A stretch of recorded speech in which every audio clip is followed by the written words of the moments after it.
সিরাজগঞ্জে বৃষ্টির সঙ্গে বয়ে যাওয়া মাত্র ২ মিনিটের আকস্মিক ঘূর্ণিঝড়ে ৪টি গ্রাম লণ্ডভণ্ড হয়ে গেছে। মঙ্গলবার ১৫ই জুলাই দুপুরে সদর উপজেলার রতনকান্দি ইউনিয়নে এই ঝড়ের তাণ্ডবে বহু ঘরবাড়ি বিধ্বস্ত হয়েছে এবং গাছপালা উপড়ে পড়ে সড়ক যোগাযোগ ও বিদ্যুৎ সংযোগ বিচ্ছিন্ন হয়ে পড়েছে। ক্ষতিগ্রস্ত পরিবারগুলো বর্তমানে খোলা আকাশের নিচে মানবেতর জীবনযাপন করছে। ঝড়ে ক্ষতিগ্রস্ত গ্রামগুলো হলো রতনকান্দি ইউনিয়নের বাহুকা, ইটালি, চিলগাছা ও চর চিলগাছা। স্থানীয়রা জানান, মঙ্গলবার দুপুর ২টোর দিকে হঠাৎ আকাশ কালো করে মাত্র ২ মিনিটের জন্য প্রবল বেগে ঘূর্ণিঝড় বয়ে যায়। কিছু বুঝে ওঠার আগেই ঝড়ের তাণ্ডবে টিনের ঘরবাড়ি উড়ে যায় এবং শত শত গাছপালা ভেঙে পড়ে। ঝড়ের পর অনেককে নিজেদের আসবাবপত্র বিভিন্ন স্থান থেকে কুড়িয়ে আনতে দেখা গেছে। ভেঙে পড়া গাছপালা সরিয়ে স্থানীয়রা নিজ উদ্যোগে রাস্তা পরিষ্কারের চেষ্টা করছেন।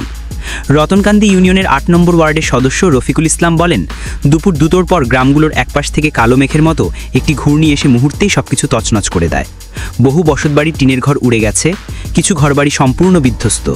রাস্তার ওপর গাছপালা ভেঙে পড়ায় কয়েকটি গ্রামের যোগাযোগ ব্যবস্থা ও বিদ্যুৎ সংযোগ বন্ধ হয়ে গেছে। এছাড়াও ফসলের ব্যাপক ক্ষতিসহ বেশ কয়েকটি বিদ্যুতের খুঁটি ও মুরগির খামার ভেঙে গেছে। ক্ষতিগ্রস্ত বাহুকা গ্রামের বাসিন্দা শামীম হোসেন বলেন, বৃষ্টির সময় পরিবারের সবাইকে নিয়ে ঘরের ভেতরেই ছিলাম। হঠাৎ ঘূর্ণিঝড়ে সবকিছু লণ্ডভণ্ড হয়ে যায়। কোনো মতে আমরা প্রাণে বেঁচেছি। এখন ঘরবাড়ি হারিয়ে খোলা আকাশের নিচে আছি। রতনকান্দি ইউনিয়নের প্রশাসনিক কর্মকর্তা জুবায়েল হোসেন জানান, শুধু চর চিলগাছা গ্রামেই প্রাথমিকভাবে অন্তত ৫০টি বাড়ি ক্ষতিগ্রস্ত হওয়ার খবর পাওয়া গেছে। ক্ষতিগ্রস্তদের প্রকৃত তালিকা তৈরির কাজ চলছে এবং বিষয়টি উপজেলা নির্বাহী কর্মকর্তার ইউএর অফিসকে জানানো হয়েছে।